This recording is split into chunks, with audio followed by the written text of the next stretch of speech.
बच्चों, आज हम क्लास 9 का भूगोल पढ़ने वाले हैं, ज्योग्राफी, जिसका पहला चैप्टर है भारत, आकार एवं स्थिति।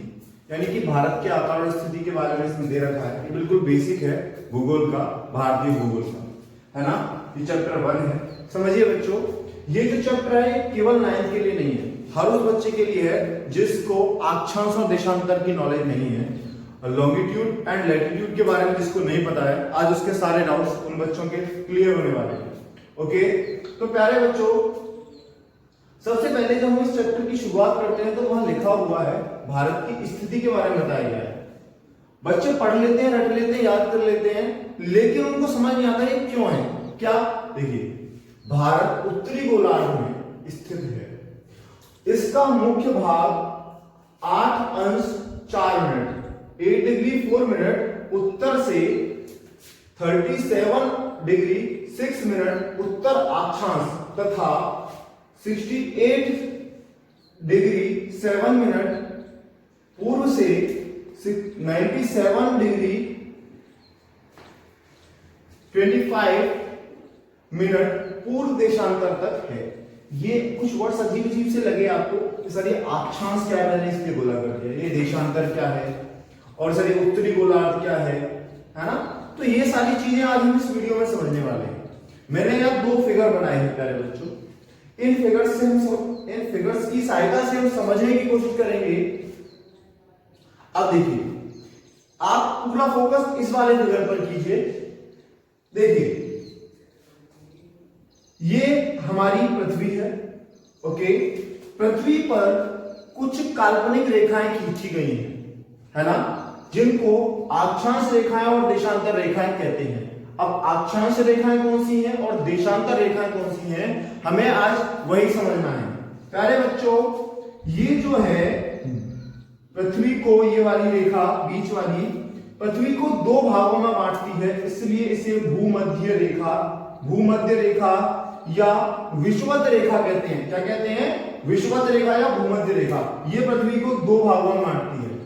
तो जब ये 2 भागों में बांट देती है, पृथ्वी एक गोला है, इसके गोले के 2 पार्ट कर दिए इसने। तो ऊपर वाला भाग उत्तरी गोलार्ध, गोले का आधा हिस्सा गोलार्ध, उत्तरी गोलार्ध कहलाता है, और नीचे वाला हिस्सा क्या कहलाएगा? दक्षिणी गोलार्ध। आई थिंक आपको समझ में आ गया होगा उत्तरी गोलार्ध क्या है, दक्षिणी गोलार्ध क्या है। ठीक है प्यारे बच्चों, देखिए ये 0 डिग्री है, यहां से ऊपर यहां तक 90 रेखाएं खींची गई हैं। कितनी रेखाएं खींची गई हैं? 90। एक्चुअली यहां पर 90 पूरी आ नहीं पाती, इसलिए 15, 30, 45, 60 इस तरीके से मैंने लिख दिया है। ठीक है, तो इसके बीच में भी 15 रेखाएं हैं, या ऊपर यहां तक 90 रेखाएं जाती हैं। ऐसे नीचे भी 90 रेखाएं खींची गई हैं। ओके, आई होप आप लोगों को समझ में आ रही होंगी चीजें। प्यारे बच्चों, देखिए आगे देखेंगे हम लोग कि मुख्य रेखा हमने भूमध्य रेखा समझी। अब समझते हैं ये वाली रेखा कौन सी है। ये थोड़ी अलग तरीके से मैंने लिखी है। देखिए 15 डिग्री और 30 डिग्री के बीच में यहां 23.5 डिग्री पर, कितने पर? 23.5 डिग्री उत्तर में, उत्तरी गोलार्ध में एक रेखा है जिसको कहा जाता है कर्क रेखा। क्या कहा जाता है जिसको? कर्क रेखा, यानी कि इसको हम कैंसर भी कहते हैं, है ना, कैंसर लाइन भी इसको हम कहते हैं प्यारे बच्चों। ठीक है, ओके। अब नीचे की तरफ आ जाइए। दक्षिणी गोलार्ध में भी ठीक 23.5 डिग्री पर एक रेखा खींची गई है जिसे हम मकर रेखा कहते हैं। क्या कहते हैं प्यारे बच्चों? इसे हम मकर रेखा कहते हैं। समझ में आया? अच्छा, अभी हमको आज जब हम भारत के बारे में पढ़ रहे हैं तो दक्षिणी गोलार्ध से मतलब नहीं है। मैं आपको पहले बता देता हूं कि भारत जो है वो उत्तरी गोलार्ध में स्थित है। यहां लिख रहा है ना कि भारत उत्तरी गोलार्ध में स्थित है, तो हाँ, भारत उत्तरी गोलार्ध में स्थित है, और भारत के मध्य से ये कर्क रेखा गुजर रही है। समझ में आया प्यारे बच्चों यहां तक? तो जितनी भी ये रेखाएं हैं ये क्या कहलाती हैं? ये कहलाती हैं अक्षांश रेखाएं। यानी कि पृथ्वी को डिवाइड किया भूमध्य रेखा ने, ऐसी 90 रेखाएं ऊपर है, यहां तक आप देखिए 90 ऊपर है, 90 नीचे है, तो टोटल कितनी रेखाएं हुई? 90 ऊपर 90 नीचे कितनी हुई? टोटल अगर मैं पूछूं अक्षांश रेखाओं की संख्या कितनी है? नहीं, आप गलत सोच रहे हैं। आपका आंसर था 180। नहीं, 90 प्लस 90 भाई, भूमध्य रेखा भी तो एक रेखा है, इसको भी जोड़ते हैं, तो इसलिए अक्षांश रेखाओं की संख्या कितनी हो गई? 181। आई होप अक्षांश वाला टॉपिक आपका क्लियर हो गया है, इसमें कोई डाउट नहीं रहा होगा। ओके, क्लियर है? एक और बार समझा देता हूं। देखिए, जो मध्य से जा रही है, जो रेखा मध्य से जा रही है वो भूमध्य रेखा है। ऊपर वाले भाग को उत्तरी गोलार्ध कहते हैं। पृथ्वी के मध्य पर जो रेखा गुजर रही है भूमध्य रेखा है। इसने दो भागों में पृथ्वी को बांट दिया है, ऊपरी भाग को उत्तरी गोलार्ध और नीचे भाग को दक्षिणी गोलार्ध कहा जाता है। ठीक है, अब उत्तर में 90 रेखाएं खींची गई हैं, काल्पनिक रेखाएं। सबसे पहली बात मैं आपको बता दूं, ये कोई रेखाएं खींची हुई नहीं है, ये सहूलियत के लिए खींची गई है, काल्पनिक रेखाएं ऐसी मान ली गई है, इमेजिनरी लाइंस में। ओके, ये 90 ऊपर, इधर 90 इधर, तो टोटल अक्षांश रेखाओं की संख्या कितनी हो गई? 181। इसमें एक चीज लिख लीजिएगा, जो अगर मान लीजिए जैसे देखिए यहां से एक रेखा, थोड़ी सी जगह कम है इसलिए प्रॉब्लम आ रही है, यहां तक मान लीजिए एक है, एक और जीरो के बीच में जो डिफरेंस होगा ना वो 111 किलोमीटर होगा, यानी कि 111 किलोमीटर होता है इनका अंतर, चाहे एक और दो के बीच में हो, चाहे दो या तीन के बीच में हो, इस तरीके से। समझ में आया? अक्षांश रेखाओं के बीच की जो दूरी होती है वो कितनी होती है? 111 किलोमीटर। क्या है ये? ये है अक्षांश रेखाओं के मध्य की दूरी। तो क्लियर हुआ होगा अक्षांश रेखाएं क्या होती हैं? समझ में आया कितनी होती हैं? आपने बिल्कुल सही बताया, 181 होती हैं, 90 ऊपर 90 नीचे। ओके, क्लियर है मेरे बच्चों? यहां तक क्लियर है, यानी कि आज से आप लोगों को यहां कोई डाउट नहीं रहेगा। अच्छा, अब समझते हैं देशांतर रेखाएं क्या होती हैं। ये तो 181 थी, अब देखिए इस तरीके से बांट दिया। अब देखिए प्यारे बच्चों, देखिए मैं थोड़ा सा समझा दूं, ये है नॉर्थ, ये है साउथ, ये है ईस्ट, ये है वेस्ट। इसको उत्तर कहते हैं, इसको दक्षिण कहते हैं, इसको पूर्व कहते हैं, इसको पश्चिम कहते हैं। नॉर्थ साउथ के बारे में हमने यहां बात कर ली थी, नॉर्थ पोल साउथ पोल की तरफ जा रहे हैं। यहां बात कर रहे हैं हम वेस्ट और ईस्ट के बारे में। देखिए हमने यहां इस तरीके से भी इमेजिनरी लाइन खींची। ये जो है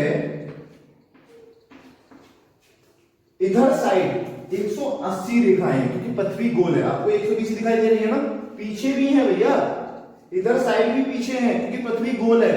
तो कितनी हो जाएंगी टोटल? एक एक खींच जाएंगी तो 360 डिग्री। सीधी सी बात है, एक जो गोला होता है वो टोटल कितने डिग्री का होता है? 360 का होता है ना। हाँ, उसी तरीके से ये जो देशांतर रेखाएं हैं, जो देशांतर रेखाएं हैं वो कितनी हैं? देशांतर रेखाएं हैं 180 पूर्व की तरफ और 180 पश्चिम की तरफ, तो कितनी हो गई? 360। तो इनका काम क्या है सर? आप पूछेंगे सर क्यों बनाई गई है? भैया ये नॉर्थ पोल और साउथ पोल को मिलाती हैं, ये नॉर्थ पोल और साउथ पोल को मिलाती हैं, और इनका एक और काम है, ये समय का अंतर, यानी कि 1 डिग्री है यहां, एक देशांतर दूसरा देशांतर, इन दोनों के बीच की जो दूरी होती है वो 4 मिनट होती है। ठीक है, क्लियर है? यहां तक आपको समझ में आया होगा, है ना? तो अब हम और डीपली समझेंगे इसको।